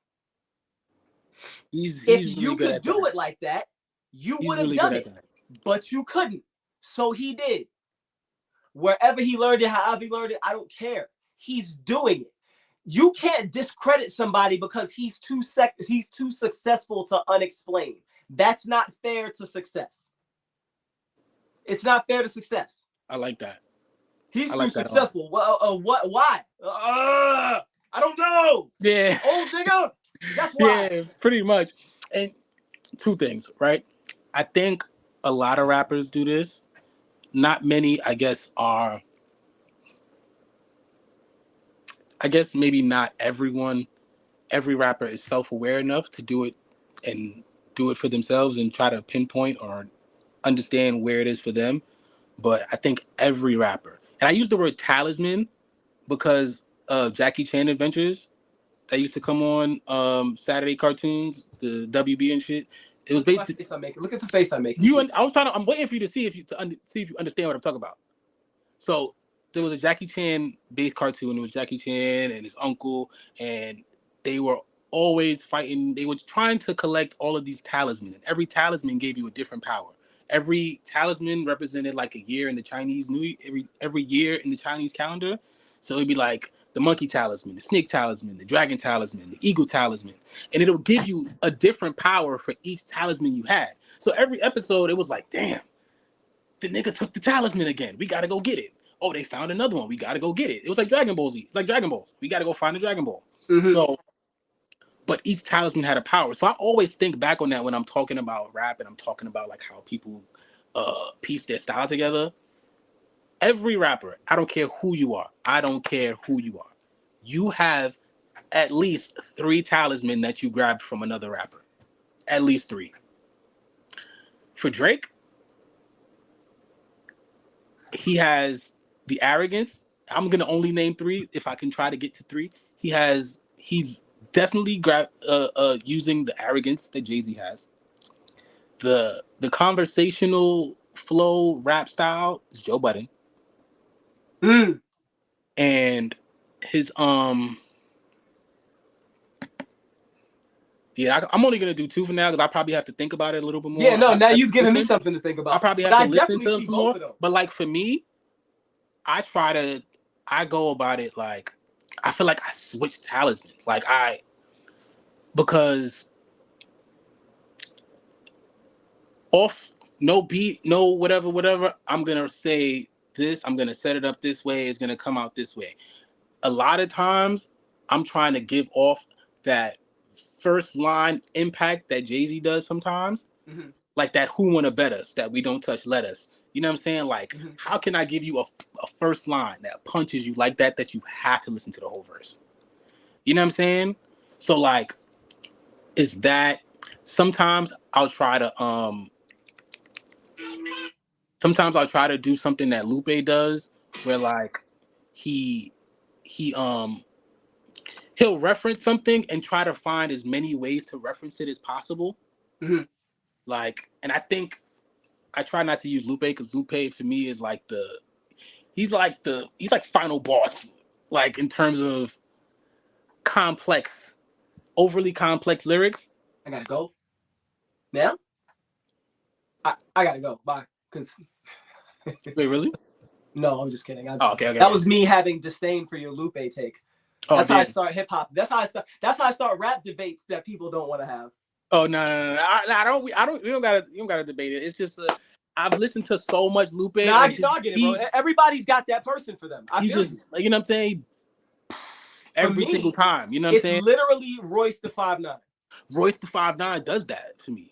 He does that. I just don't listen to him enough. When he's rapping, I could hate the beat. I have to know what he said. I have to. Because I know him, Crooked Eye, Black Thought, Loaded Lux. Black Thought, oh my God. Like, when you hear me try to, that's what I'm trying for that. And I'm falling way short. Have you heard Black Thought's verse on Crown Kings? With Benny the Butcher? And? It's Black Thought and Benny the Butcher. I might have. I might have it downloaded. But I want to, it's the total same subject. That's one of those. Like, that verse is one of those. It's like, okay, I need to upgrade my raps. I'm going to go listen to that.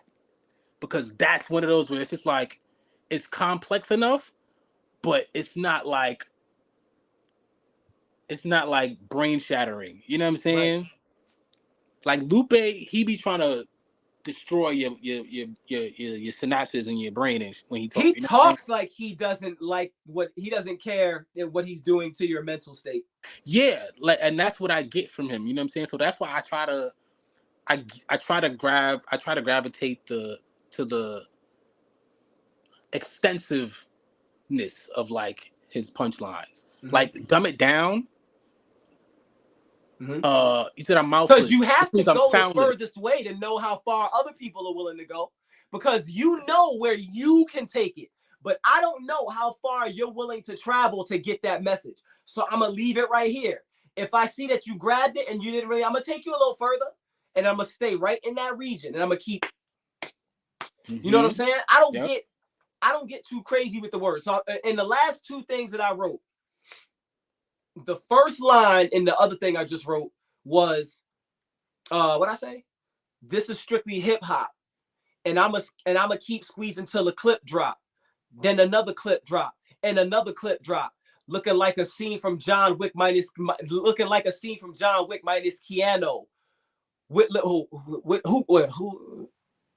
John Wick scene minus Keanu with limitless ammo. Terminator Commando Ramo, yes nigga, I'm that old. And I just went that way. But on this part, I said, you heard the chain snap, beast on the loose, population on the streets get reduced. So from that, I need you to know that that's where we're going. Mm-hmm. You heard the chain snap, beast on the loose, population on the streets get reduced. Oh, what are you talking about? You just made me think of one of these. You just made me think of something. I gotta hold on. I gotta say it for you. Can you still see me? Yeah. Probably not, no. Right? I can't. Okay. I'm gonna find it real quick. Hold on. Okay. I said I'm gonna just give you the four line stanza. I'm not gonna go through the whole thing. Okay. But I said no, I'll give you the one before it because it helps it make sense. Mm-hmm. I was basically rapping about this girl I met, and I said had to hit her back for a collab soon as I seen the features. Once she switched the bob out for the weave, I had to bob and weave her.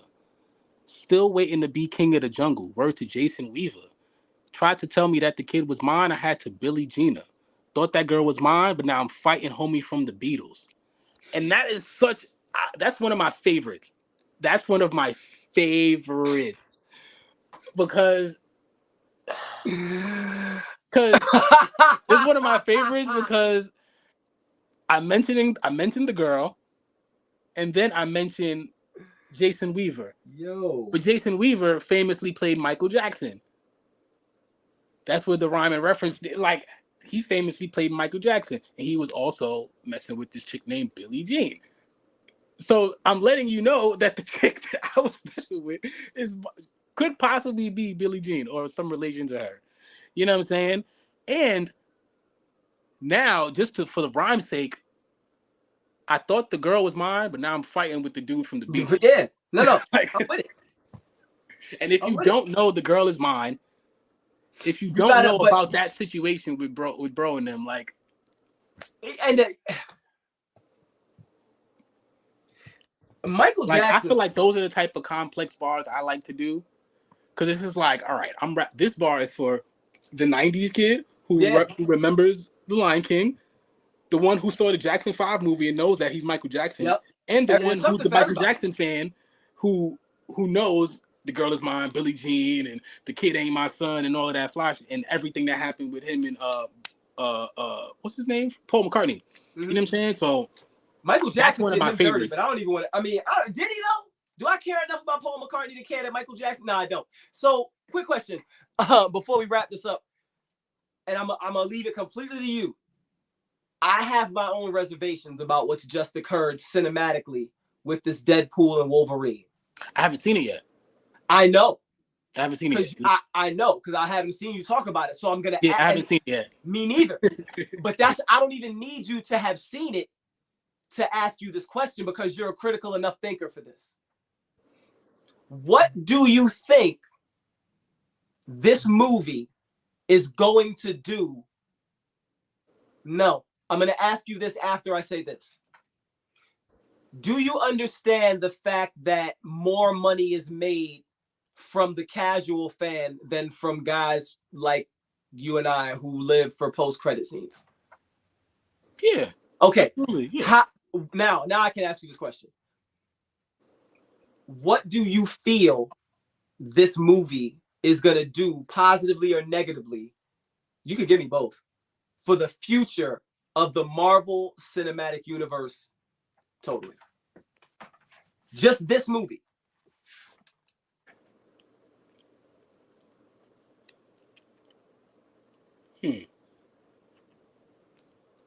From what I know about the movie, like trailers and whatnot, like just the plot that they were introducing before the movie came out of the whole thing, I think they're really, really gonna rely on Deadpool, and this is just an assumption, I haven't seen the movie yet. I think they're really gonna rely on Deadpool to tie every loose end. Like every question that Marvel fans have had about, damn, why don't they do this? Why they don't do this? Why they don't just add this person, or why they don't bring this back? And I feel like they're gonna try to answer every question, every like inconsistency in the timeline from like the writing's perspective. Deadpool's gonna come and fix that right up. He's gonna come in and make a joke here, make a joke there, make you understand, oh, okay, now this makes sense. Now I want you to take what you just said, and I want to pull it into the realm of me and you talking about the differences in generations when it comes to hip hop. Mm-hmm. It's the same for movies, because us, my age group Marvel fan, we are way more invested in seeing it be what it was. We have a completely antiquated concept of the fact that we're no longer our marketing dollar, or our dollar, shut up, stupid. Our economic contribution to that realm is no longer. We are in the house. Y'all and younger are still going to Alamo theaters. Also, we don't need to write intricately for you. You just want to know that this character was over there at some point and did some stuff, and now they're here talking to you. Right. Going that way. And y'all don't care because he's funny. So Deadpool is the linchpin in what's gonna go further, because they don't care. Bro, they're looking at us like, listen, old farts, go watch it over there on Disney Plus, because that's why we gave it to y'all if you want to feel nostalgic. This train is going that way. It's not going where you're going. It's going to have some pictures on the wall. The train's going to have some pictures on the wall, you remember. We'll let you look out the window. We're going to pass some scenery for you. But for the people who are driving this train, who only care about the speed of the train, this is for them. We don't care about your dollar. Because actually, if you stopped watching us, we wouldn't hit a speed bump on the way. Because we've already made our money off you. And we continue to, because you're going to keep watching Disney Plus and all the old movies, sit your old behind in the corner, eat your fruit cup, and shut up. That's what they say. Real shit. And it definitely applies to hip-hop, too. It 1,000% applies to hip-hop. But I'm the only one who's come to that harsh reality. I'm trying to tell these other old niggas that it's over. I make relatable rap for the people who like it. Hey, I'm about to rap about some stuff that you can relate to. I don't really care if you stream it. I'm not trying to make millions of dollars. I'm just trying to be clever and talk about some stuff we both know about. However, I got some stuff for y'all too. Kids, I ain't got nothing for y'all. I'm sorry. I have nothing. I'm not going to play myself. I'm just not. Right. I know I'm self-aware, Flo, is what I'm saying. Right. I'm self-aware.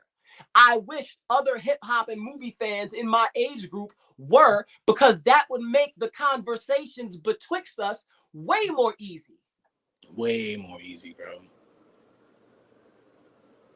Absolutely. And this, for me, the only thing I can give you is the continued permission to be confident, because you're going to arrive at this space where you're going to feel like your pen is unmatched. And I can't wait till you get there, because what you already do is conceptual and clever. By the time you buy into your own sauce, because you're not completely bought into you, but that's a private combo. I know you're not, and you should be. Nobody could have did that. I feel nobody could have did that, bro. I'm not saying this to gas you, because realistically, you don't have to care about what I have to say. When you get fully actualized and knowing that you can't be effed with when it comes to making this concept stuff, because what you did on Lamborghini Dreams, I've never heard. Because when you write it and say it, now you can imagine red Lambo, purple Lambo, blue Lambo, green Lambo. Y'all hop out in the outfits but not super matchy, but this is what we dream about. We dream about coming up with the squad, eating with the people that you started with. That's a concept that somebody would have just wrote a song about it, and it would have said that instead of conceptualized that. Because when we were kids running the streets like we were Voltron, I always wanted to be the black one, but red was always my favorite color. Because I wasn't ready to be a leader yet. I knew I had it in me because my dad always told me never to be a follower.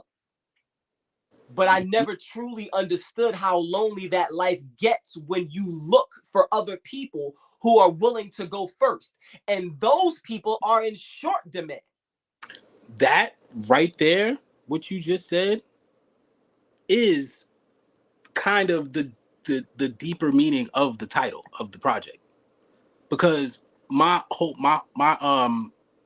and I'll try to be quick. My whole understanding of the Green Ranger from when I was a kid until when I got older and started looking a little bit more into the comics and into the lore of Power Ranger and stuff like that, I'm just like, oh, this guy was a bad guy? Like, I didn't know that when I was a kid. You know what I'm saying? Because as a kid, when I was watching Power Rangers, remember, I'm 92. So whenever Power Rangers came on, it was literally reruns. Because by the time I was old enough to watch it, it was reruns. Right. So it was just like, all right, you see the White Rangers sometimes, you might see the Ninja Rangers, and I had the VHS. I still watch that movie like religiously, probably 3 or 4 times a year, because that's just nostalgia for me. Like, that's like a comfort movie for me. So the Green Ranger, because I knew Tommy to be the White Ranger and be the good guy, when I got introduced to the more information about the Green Ranger, it was just like, oh, this guy is kind of dark. right? And it don't seem like, especially with his whole redemption story, he don't really want to be the bad guy. Like this power he got, it's like, damn, I didn't. Niggas just gave me this, and now I'm a villain. Now I'm a bad guy. You know what I'm saying? It feels like that sometimes. What made me think what you said reminds me of that, because a lot of times with this music and this hip hop shit, I'm trying to take it to the moon. Like there was a interview with Kanye. It's just like, I'm the guy that's, if we in a war and we in the front lines and there's a hill, I'm the one that's gonna go over the hill and see what they doing and come back and let us know it's okay. I might have a couple arrows in my back, but I'm gonna be the one to do it. And I always think about that when it comes to music. It's just like, nah, I know we can do that. Whenever I talk about niggas, I get frustrated sometimes, because it's like, yo, y'all don't even understand. We could have Wu-Tang, Odd Future, all of that shit could have been us. You know what I'm saying? So that's where it gets in. I have another lyrical breakdown where I break down that line of lately I feel like Tommy Oliver, and sometimes I have realized I had to do it alone. I had to go be the Green Ranger, Dolo. Mm-hmm. You know what I'm saying? Because only the Green Ranger has the shield. Only he has the extra power. You know what I'm saying? So sometimes I had to put it in my mind, like, you know what? Maybe it might just have to be me. You know what I'm saying? Maybe I actually have to sit here with this helmet on my lap, like Kobe with the trophy. And I've felt, you know what I'm saying? like that since I had no confidence at all.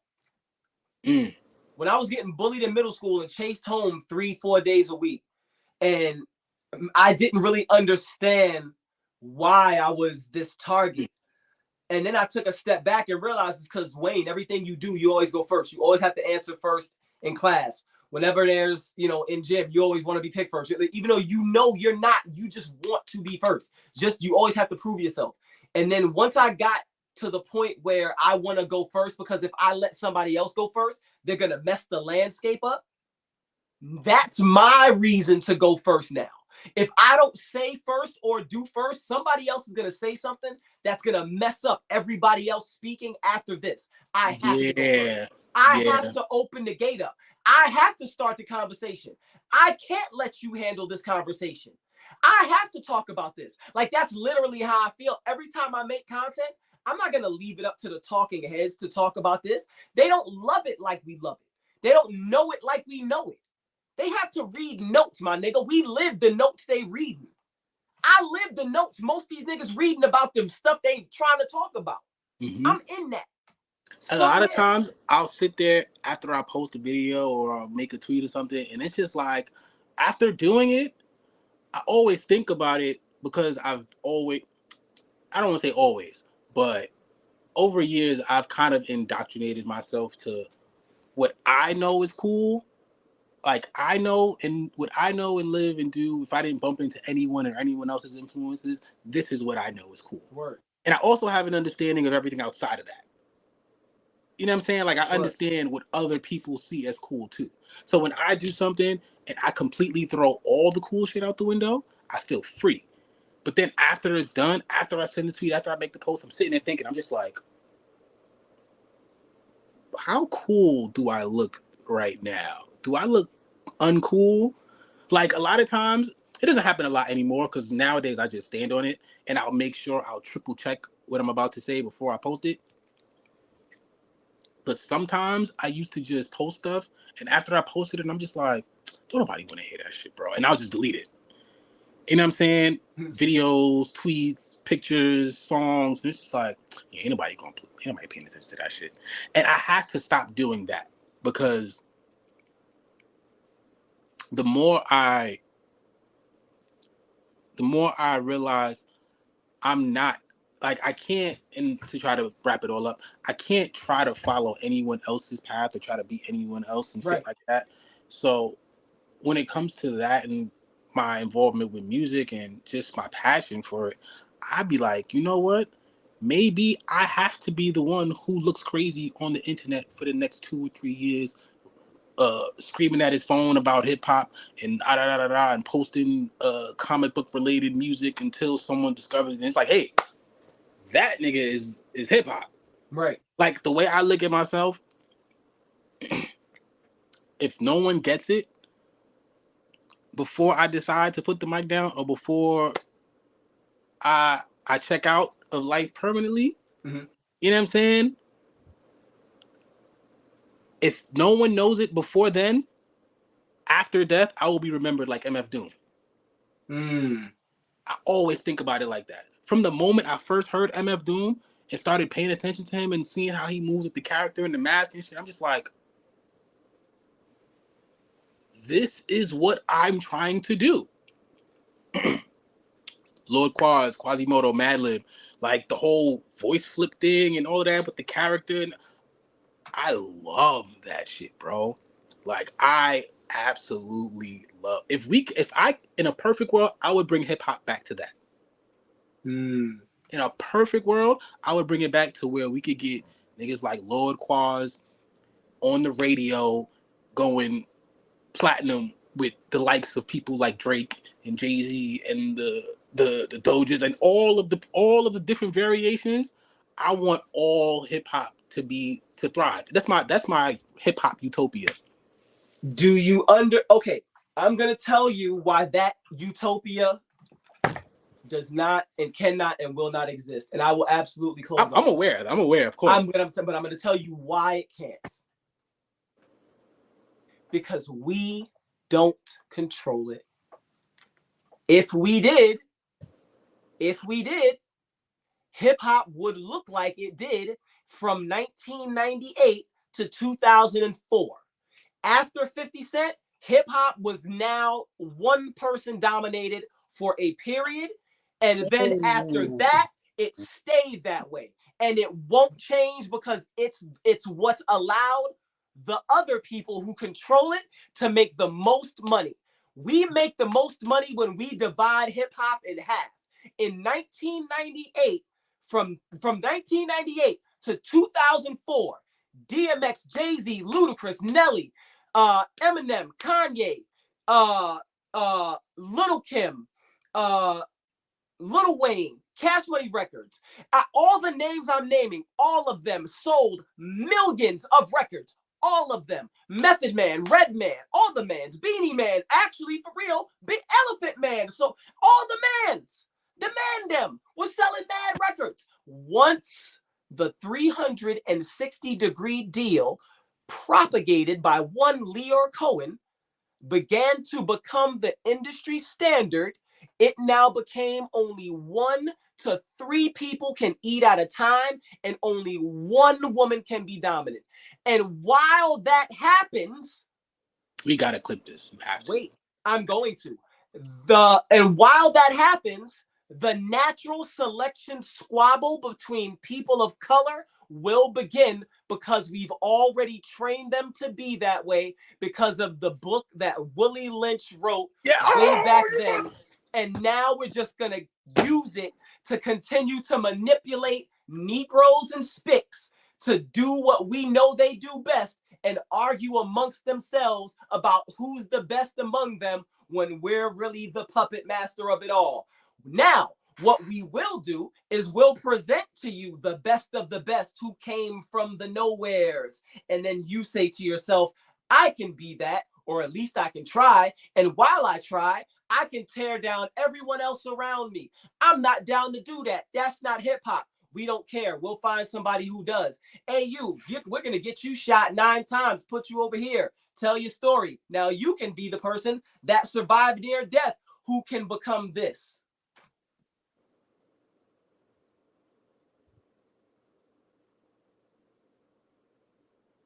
And they do it time after time. They reheat the same meal and they make us eat it. And guess what? We eat it willingly as if it's a new meal because to us it is. They just dress it in a different thing. Jay-Z, I was selling mad bricks. Now I'm a mogul. 50 Cent, I got shot 9 times. Now I'm a mogul. Before that, Russell Simmons, I was eating Spam sandwiches in the projects in Queens. Now I'm a mogul and my brother's a mogul. Like it happens all the time. And it only happens when you include people who have agendas and can make money off of our traumas, which is what's been happening since the beginning of hip hop. And we add to that trauma by arguing with each other about who's best instead of understanding why we're arguing. Somebody else kicks the hornet's nest and we sting each other all the time. And it's been happening since we stopped building the country. The moment we stopped building the country, the moment we stopped being an asset, the moment we no longer, we were the economy and then we became the economy. They understood that. They're like, you know what? We can't make them work in the fields, but we can definitely make them keep picking up our cotton shirts and foreign names, and as they bury themselves in debt trying to look rich and compete with one another to look like the people we point as success. Well, who do we have a black leader? Well, Jay-Z, right? I love Hov. He's not a black leader, but that's what we don't have. A black leader. We don't have black leadership because we don't believe success is in the common man. We don't believe the success is in the alderman that became a lawyer that became a. We believe in the success of everything that's been pushed in front of our faces. We don't even believe in the nuclear family anymore. That's why we don't believe in success. We believe in entrepreneurship and I can rise to the top by myself. No one ever has. No one ever has. The love of a woman and the responsibility of a family has always been the strength of our community. Then we started to look at it like that was being a sucker. That's lame. That's corny. And the message continued. While the real battles we're fighting in our schools, in our group homes, in our streets are really being fought by men. We're the reason you have the freedom to even breathe. We're making it safe for you. Yet you're looking up instead of looking around. Why? I don't rap. Listen to me when I tell you this. I don't rap about things I don't have, I don't live, or haven't done. Ever. Ever. I will never mislead somebody with this voice I was given because it's a gift. I don't have to be this good with words. I don't know where or what you believe, but over here, and I say you to whoever's watching, not you personally. Mm-hmm. But my faith is your faith, but that's not even where we meet. I'm just telling you why I feel the way I feel about me. And that's all I've ever done. Which brings me back to you. Nobody could have done that project. Nobody could have done Lamborghini Dreams. Nobody can do what you do, bro. Nobody. And I need you to know that publicly. I don't care. I don't know what the stream numbers are because you're one of those people that's humble. Even if they were good, you wouldn't even post them, I feel like. But the response does not always equal the impact. What you do have motivated people to start pushing their pen again. I guarantee it. There's somebody, younger or older. I've already told you that it was me. You made me be like, yo, why am I not doing that? He believes in it and he's conceptual. So he knows he's reaching. You know you're reaching. You know you're trying to take people where they're not always willing to go, but you're going to go there. Whoever's down, they can roll. Whoever's not, you're not going to slow up for them. And I know sometimes you almost feel encouraged to. Give them a little bit. Give them a reason to come along. But once they're there, it's still you. Mm-hmm. It's not compromise. It's understanding the landscape. Because you know what you're not willing to do artistically. You know that. You already have that. That foundation in you is dead set. It's set. Wherever you go is where you choose to take them, and it's still going to be you authentically. You'll never not be you to get somewhere, I promise you, because you don't know how not to be. Mm-hmm. You've authentically got to right where you're at. So why you're never going to deviate. There are people that are drawn to transparency. Keep being you. You might not have needed that. I'm sorry, bro. I just needed to say that. You know why I'm gonna say, bro. and I don't want to make it too long, but first of all, that was a lot. I don't know if you saw my face the entire time you were saying that, bro. That was a lot. But it's not news. It's like when you're watching a movie and you like, damn, is this guy the bad guy? I don't know. This guy might be the bad guy. And then you get to the end and it's just like, this nigga was the bad guy. But you know how. Like, you get to see the entire thing. Like, you see the whole setup. Like, you know what I'm saying? Like, when you watch those heist movies and you don't know what that one thing that they didn't do, and then you see, oh, it was the dummy truck. It was the this, that, and the third. That was me listening to you just now, because I have a lot of thoughts, and this is why I appreciate what you're saying. And when you tell me about my lyrics and my music, because very, very often, I even said it in one of the videos I posted, I have to get talked off of the cliff of giving up on rap at least once a month, bro. And simply because it's like I always feel like I'm being ignored. Like what you said about being conceptual and doing that because you know you're reaching, a lot of that is like, I guess, somewhat psyching myself out, a little bit of manifestation. Like, I'm gonna speak this into existence. I'm rapping from the perspective, like I told you last time, from the future. I'm rapping from the perspective of future me. So this is how I want to sound. This is the things that I want to say. These are things that I want to be true and have people agree. You know what I'm saying? So like, when you put these songs out and no one listens or no one watches or no one says anything or no one notices that one line or those lines when you took an extra time to make sure you wrote it a certain way, it's just like, fuck, why am I doing this? And then you have conversations like this where someone lets you know, it's like, okay, it's a little bit of a little bit of weight off the shoulders. So I thank you. Sincerely, thank you, because that does so much. It does so much, bro. Like, for real. What you said, and I think you may have radicalized me a little bit on some hip hop shit with that because I didn't mean to. I'm not trying to create conspiracy theories or nothing. No, not even I'm conspiracy just asking theories. you to watch historically what's been happening. Everything you said made sense. It's from the moment you said it had to be one person. All of the rap debates I've had, it faded away like when Thanos did the snap. I was like, oh, this is why.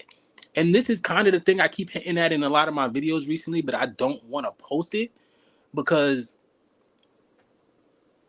I don't know if I'm prepared for all of the backlash and discourse that it's gonna cause. You know what I'm saying? I'm not ready to deal with that. I'm not ready to deal with a big wave of ignorance and just troll, pushback, and all of that. I don't know if I'm ready for that. But you said something that I went out. The divide and conquer shit is definitely working on us. Like, it's working. And I was looking at it on just the hip hop perspective with this diaspora war shit and are you a Drake fan or are you a Kendrick fan? Are you a Nicki fan or you a Cardi fan? Are you a Lotto fan or you a Republican? Are you pro-Max? Listen, I'm not done. Are you pro-vax, anti-vax, pro-mask, anti-vax, pro-mask, anti-mask, pro-abortion, anti-abortion, pro-gun, anti-gun? They make us do it everywhere. It's like, like everything has to. There's only two choices for you. But let me tell you something that's crazy. Do you know why that tactic is employed and where it's employed? It's employed when people want to raise children to just be listeners. Because if I give you this or that and tell you there's no other options, it doesn't take you much to pick one. And if somebody else picks the other one, you're going to look at them crazy because you've been picking this one your whole life, this or that. I never had that. I was allowed to choose. But I also understood pecking order. Mm-hmm. You see what I'm saying? So I knew I had the right to choose from cousin down. From auntie up, shut your mouth and take what you get.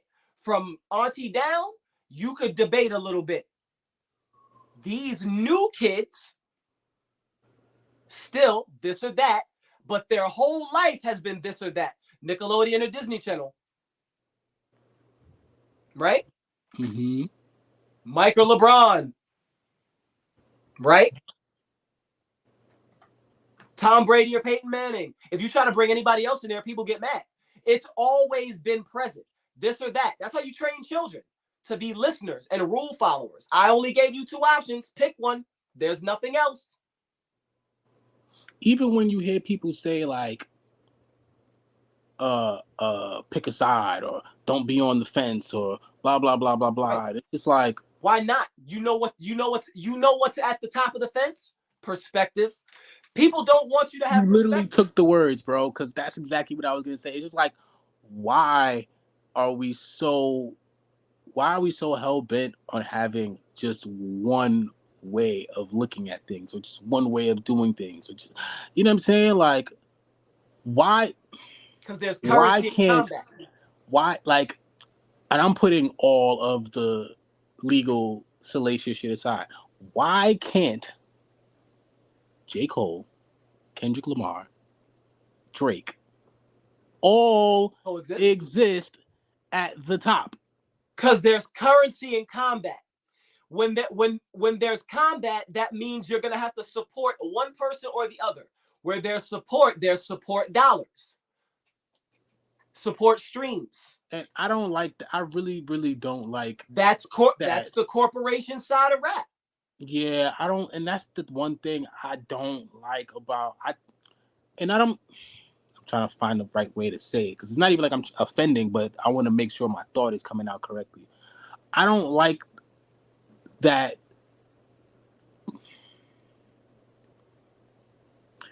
I don't like that it's not in our control. Number one. Right. I don't like that it's not in our control. And I also don't like that everyone is so convinced that this is the only fucking way. You could take that statement and just apply it across the board to I hate that. Yeah, like, I hate that people refuse to let it be any other way. Like, why does it have to be like you play the cards that you were dealt? But it's not even like we're looking at a dealer. There's a deck on the table. This is Uno. We can literally look at pick and play. We don't even do the pick and play option, bro. We just literally, they gave you 2 cards. Which one are you gonna do? Where those cards come from? That's my question. Where those cards come from? What you mean? They only made 2 cards? There's only 2 political parties? There's only 2 basketball players at a time that were great? And that's what I was There's only 2 shoe brands? Yeah, like, bro, I was having a conversation with someone recently, and it's just like, we're so stupid. We're so stupid. The downfall of Wale is a lot more, and maybe we can stop here and let this be something for another video. I'm starting to think now, the downfall of artists like Wale, who were very intellectual, political at times, poetic, soulful, but could also deliver on the hits. It makes it's an interesting thought now when you think about all of this. The downfall or fading away, I don't want to say fading away because that sounds a little disrespectful, but he kind of became obscure. It's fine. Yeah, like the quietness of Wale makes sense now, because why would we, what kind of conflict can we cause with a nigga that's doing everything? With a nigga that's doing everything we need. We need someone to be on the ignorant side. We need someone to be on the intelligent side. You know what I'm saying? We need the yin and yang. The back. You know what's so sad about that? I don't like Wale. For real? Yeah. I don't know if it's his voice. I like Wale a lot. Especially like lyrically, I like Wale. No, but that's what I'm saying to you. I think for me, it's kind of like how people feel about oatmeal. It's a texture thing. I have to really enjoy your voice to listen to you. You said battle rap. I don't like I can't listen to DNA. I hate listening to DNA rap. Yeah, I there can't are listen to certain Danny Myers voices. rap. Can't listen to Nas rap. I can't listen to Wale rap. When I can't listen to Logic rap. I've heard Logic say some of the illest, but I cannot listen to that man rap. Yeah, I know he can rap. I just can't listen to it. Side note, because I'm leaving right now. Go stream. Say your project, brother. I'm plugging you. Pause. Oh, I thought you my. Go. That was mad funny. Lately, shout out to my man Flo. We want to go stream that sometime. I feel like Tommy Shepard. It's a Green Ranger conceptual joint. Tommy Oliver. I said Tommy Shepard. That's the dude from Above the Rim. Shepard. Ain't that boy from Above the Rim? Yeah. Nah, man. Lately, I've been feeling like Tommy Oliver everywhere. Hey, we gonna talk soon, little bro. I'm gonna talk to you real soon because I got some concepts. Nah, for facts. That Phantom Menace, that's something that Phantom Menace gotta happen. Nah, for sure, bro. It gotta happen. But holla at me, yo. Nah, for sure, bro. Stay up.